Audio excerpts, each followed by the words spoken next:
മമ്മൂക്കയുടെ മകളായിരുന്നു. പിന്നീട് മമ്മൂക്കയുടെ കാമുകിയാകുന്നു, പിന്നീട് ഭാര്യയാകുന്നു, അവസാനം മമ്മൂക്കയുടെ അമ്മയായിട്ട് അഭിനയിക്കുന്നു ബാല്യകാല സഖിയിൽ. ഇത് ഒരു തരത്തിലൊരു അത്ഭുതമാണ്. ഇത് എപ്പോഴും കിട്ടണമെന്നില്ല. ഒരുപക്ഷെ ഇത്രയും കാലം സിനിമയിൽ നിന്നവർക്ക് എത്ര പേർക്ക് ഇങ്ങനെയൊക്കെ ചാൻസ് കിട്ടിയിട്ടുണ്ടെന്ന് ചോദിച്ചാൽ കിട്ടിയിട്ടുണ്ടാവില്ല. ഒരു ഭയങ്കര രസമുള്ള ഒരു പരിപാടിയാണ്. അതും മമ്മൂക്ക എന്ന് പറയുന്ന ഒരു സൂപ്പർ സ്റ്റാറും ആവുകയാണ്.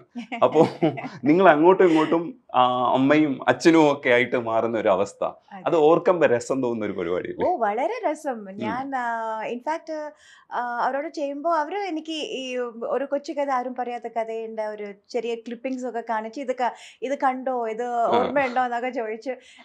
ഓർമ്മയില്ല, പക്ഷെ നന്നായിട്ടുണ്ട് എന്നൊക്കെ പറഞ്ഞ് it was nice to go back to those memories and ചെറിയ ചെറിയ ക്ലിപ്പിംഗ്സ് ഒക്കെ കണ്ടിട്ട് ഇറ്റ് വാസ് സോ നൈസ്. അവർ എൻ്റെ അച്ഛനായിട്ട് ചെയ്തു, ഞാൻ അവരുടെ അമ്മയായിട്ട് ചെയ്തു. ഇതൊക്കെ ആക്ച്വലി പറഞ്ഞാൽ അത്ഭുതമാണ്.